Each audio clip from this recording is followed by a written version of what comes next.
perspectivas con Splendid. Cami, ¿querés hacer la primera pregunta? Sí, vamos a ir un poquito más amplio, diputado, para facilitar la conversación. Quisiera preguntarle, ¿cuáles aspectos del proyecto del presupuesto le resultaron más llamativos? No, a ver, me parece que el presupuesto tiene un objetivo, digamos, que presenta Milei, que es el del déficit cero, basado obviamente en primero pagar la deuda a los especuladores, al Fondo Monetario Internacional, ¿no? Y si uno ve, suma el presupuesto que se destinaría a educación, cultura y salud, bueno, casi equipara lo que se va a pagar en deuda, ¿no? Eso muestra a las claras cuáles son las prioridades, el objetivo, y que el ajuste en última instancia, como se ha visto en el 2024, no lo está pagando la casta, sino que lo está pagando la mayoría trabajadora, y eso se ve en áreas tan sensibles como te mencionaba recién, ¿no? Esto obviamente que tiene en primer lugar el objetivo de consolidar un ajuste brutal en casi todas las partidas que se ha hecho durante el 2024, ¿no? Por ejemplo, en el tema jubilaciones, que es un gran porcentaje de lo que se estipula en los presupuestos. Bueno, este año ha habido una caída muy fuerte, ¿no? El gobierno aduce que a partir de la movilidad por inflación no caen más las jubilaciones, pero partamos de la base de que venía de un ajuste muy fuerte en los gobiernos anteriores, ¿no? Y que este gobierno profundizó luego de la devaluación de diciembre, ¿no? Entonces mantiene un bono congelado de 70.000 pesos, que es la forma de seguir licuando aún más las jubilaciones mínimas de aquellas jubiladas y jubilados que menos haber reciben, ¿no? Entonces me parece que uno podría pensar en eso, ¿no? En que es un presupuesto que en primer lugar consolida el brutal ajuste de 2024 y plantea en otras áreas seguir profundizando estos recortes, ¿no? También obviamente que el ingreso de los trabajadores y trabajadoras del Estado, ¿no?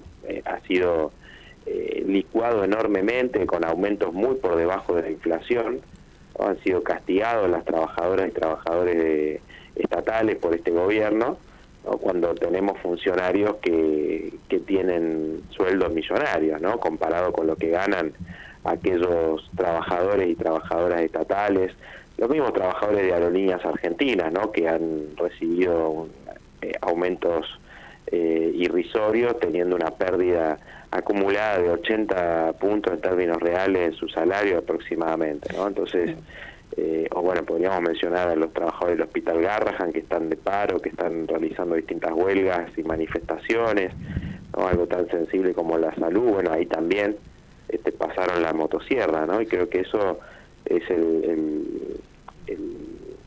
la identificación de este gobierno. Ahora, uno podría decir esto, el ajuste, mucha gente puede creer, decir, bueno, todos estamos haciendo un esfuerzo. Bueno, no. Acá, por un lado, se mantienen subsidios a los grandes grupos empresarios, lo que se denominan los gastos tributarios, ¿no? Que equivale aproximadamente, el total es a 3,5 puntos del producto. Bueno, una parte importante de eso se destina directamente a exenciones impositivas, subsidios, distintos beneficios a grandes grupos empresarios, como el de Marcos Galperín, por ejemplo, ¿no? Diputado, perdón que lo corte. Mira, y por otro lado, las ganancias empresarias que ha habido durante estos meses, que se han multiplicado enormemente, ¿no? Diputado, disculpe que lo haya cortado, sí, pero quería hacer algo hincapié, que recién tocó el tema de Aerolíneas Argentinas, y me encantaría saber su mirada. ¿Qué pensás? O sea, ¿habría que volverla a privatizar, dársela en manos de los trabajadores? Me gustaría saber tu opinión, porque la verdad, como dijiste recién, es una pérdida de plata constantemente, siempre lo fue, y la verdad que, obviamente, no está bueno tener una empresa que pierda plata. La idea justamente es que gane plata. No, lo de Aerolíneas Argentinas, en realidad, yo creo que es una campaña que está realizando el gobierno, brutal, ¿no? Basado quizás en algunos dirigentes que puedan estar desprestigiados, pero me parece yo se lo decía en la comisión el otro día, no tuvieron ningún empacho en sacar un decreto que le da $100 millones a los gastos reservados de la CIDE, o sea, para servicios de inteligencia. Pero usted, ¿qué haría en el caso de ser o sea, usted qué? Déjame terminar y te digo, yo lo que digo es que justamente lo que se estipula para el año que viene son 60 millones de déficit, sí, ¿no? Es decir, deberías poner menos plata en una aerolínea de bandera que tiene 11.000 trabajadores, que tiene rutas que no va a cubrir ninguna empresa privada, ¿no? Es decir, y que ya vivimos lo que fue la privatización de Aerolíneas Argentinas, que fue un desguace, que fue un vaciamiento enorme, una empresa que estaba sin deuda, bueno, cuando volvió a estatizarse, más allá después de la postura nuestra, que no es la del kirchnerismo, ¿no? En el sentido que para nosotros tiene que tener financiamiento estatal, por supuesto, pero acá tiene que ser gestionada de manera democrática por los técnicos, técnicas, por especialistas y por los propios trabajadores y trabajadoras. Me parece que eso difiere mucho tanto de la postura de distintos gobiernos como también de la postura de anteriores, como el gobierno actual, que recordarán que Milei dijo en un momento: se la damos a los trabajadores. Claro. Bueno, no, pero si vos no tenés financiamiento, eso es inviable realmente. Entonces, para un país como la Argentina, ¿no?, con un montón de rutas que no tienen la rentabilidad que espera una empresa privada, bueno, no van a tener más esas conexiones. Y esto no lo decimos nosotros de la izquierda nada más, o sea, esto lo dicen especialistas que tienen que ver con el área, ¿no? Pero yo creo que hay un recuerdo muy fuerte de lo que significó esa privatización, que fue realmente una estafa. Entonces, me parece que el gobierno magnifica el tema, ¿no?, buscando culpabilizar a los trabajadores de Aerolíneas Argentinas, cuando, insisto, es casi la mitad de lo que tiene que poner en Aerolíneas Argentinas, es lo que por decreto en 2 minutos dijo: vamos a darle a los servicios de inteligencia. Entonces, digo, ¿cuáles son las prioridades? Insisto con esto, ¿no? O sea, así como vos decíamos recién, ponen tanta plata para la deuda, para pagar la deuda, etcétera, y es más que lo que se destina a educación, a salud, a cultura, ¿no? Entonces, realmente por eso nosotros de la izquierda siempre hemos dicho, esa deuda ilegítima, fraudulenta, hay que desconocerla, una deuda que obviamente se multiplicó con el gobierno de Macri, y que también el gobierno de Alberto Fernández reconoció, y su hoja de ruta estuvo planteada en el pago de esa deuda, en ese acuerdo con el fondo. Por eso hizo una fórmula, primero ajustó a los jubilados en diciembre del 2019, cuando modifica la fórmula, era la primera vez que los jubilados iban a recuperar un poquito de lo que habían perdido con Macri, que eran 20 puntos. Bueno, quita esa movilidad cuando le iba a dar un poquito a favor. Después hace una movilidad que nosotros dijimos: ¿por qué no poner una garantía, una cláusula de garantía por inflación? Y se negaron, diciendo que como era un gobierno nacional popular, eso no hacía falta. Nosotros, bueno, realmente en ese momento, a pesar de no ser nuestro planteo la fórmula esa, dijimos: al menos pongan esta garantía. Se negaron y hubo una pérdida sin bono de 35 puntos de las jubilaciones del gobierno de Alberto Fernández. Con Milei lo mismo, o sea, siempre son los que trabajaron toda su vida, las víctimas. Pero hay que invertir totalmente las prioridades, ¿no? Es decir, por eso, si no partimos de desconocer esa deuda fraudulenta, es difícil reorganizar toda la economía, los recursos que tiene la Argentina, que son muchísimos, en función de las necesidades sociales. Bueno, puedes tener el 53% de pobreza, ¿no? Una situación que se ha agravado gobierno tras gobierno. Y diputado, desde que volvimos al FMI, sí. ¿Qué bueno, obviamente del gobierno de Milei, más allá del 52,9% de pobreza, obviamente que es una locura, prácticamente 66,1% de millones de chicos en Argentina son pobres?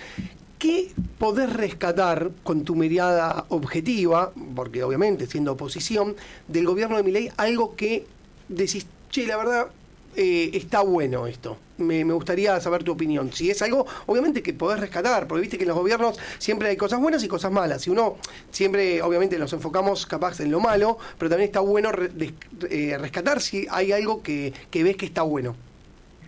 No, la verdad que no, y esto no es solamente con el gobierno de Milei, con otros gobiernos es similar desde nuestro punto de vista, porque se da en el marco de toda una orientación social, política, económica, ¿no? Y creo que cuando vos tenés un presidente que llegó al gobierno diciendo que iba a ajustar a la casta, y hoy eso no sucede, sino que lo que está ajustando es a la mayoría trabajadora del pueblo, cuando inclusive habla contra los sindicalistas. Fíjate, yo le decía el otro día a los funcionarios que fueran, usted habla contra el sindicalista que no le firma el acuerdo del salario a la baja de sus trabajadores.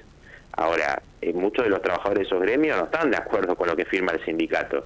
Sin embargo, son genios esos sindicalistas, son bárbaros, son como están a favor del gobierno y los otros son malos. Ahora, nosotros ahora negociaron la reglamentación de la reforma laboral, la CGT. O sea, te quiero decir, hay un pacto con la conducción sindical, ¿no? Que por supuesto nosotros combatimos esa conducción sindical en cada lugar de trabajo, en cada momento. Imaginemos que no solamente bajo el gobierno de Macri tuvieron una complicidad enorme, sobre todo los primeros años, gran parte de esos gremios, sino que también lo hicieron con el gobierno de Alberto Fernández, cuando hubo un ajuste muy fuerte en jubilaciones a los trabajadores, en distintas medidas, y además bueno, con este gobierno es escandaloso, más allá de que convocaron un paro. Yo veo que el gobierno dice no nos dejaban gobernar. ¿Cómo? Pero si teniendo una minoría, un pequeñísimo porcentaje de senadores y diputados ha logrado sacar una ley como la ley base, le han votado todo, le han permitido que mantenga el DNU 7023, que es casi monárquico este gobierno, ¿no? Gobierna por decreto. Y bueno, igual que el gobierno de Cristina de Kirchner también hacía prácticamente lo mismo. Bueno, la ley de DNU, justamente esa ley que hizo Cristina, es nefasta. O sea, ¿cómo es más fácil hacer leyes por decreto que que sancionarlas en el Congreso? Nicolás, y para ir terminando, que justo tengo que ir a unos auspicios, que siempre me encanta hacérselo a los políticos y a cualquier persona que entrevisto. ¿Qué libro le podés recomendar hoy en día a un adolescente o a un chico que está saliendo del colegio, se está metiendo en un secundario, y otro que está terminando el secundario? ¿Qué libro te impactó de pibe a vos? ¿Y te gusta y le podés recomendar? Porque creo que la cultura es muy buena y está buena. Bueno, mira, a mí me impactaron mucho, pero te puedo nombrar uno que es 10 días que conmovieron al mundo, de John Reed, periodista norteamericano, sobre cómo se dieron los acontecimientos de la Revolución Rusa. Es un libro realmente impactante y atrapante. Te puedo recomendar ese. Che, Nicolás, te agradecimos muchísimo el contacto con Perspectivas, con Splendid. La verdad que un gusto, y obviamente tenés los micrófonos abiertos cuando quieras salir. La verdad, muy agradecido. Bueno, muchísimas gracias a ustedes, muy amable. Muchas gracias. Auspicia en este programa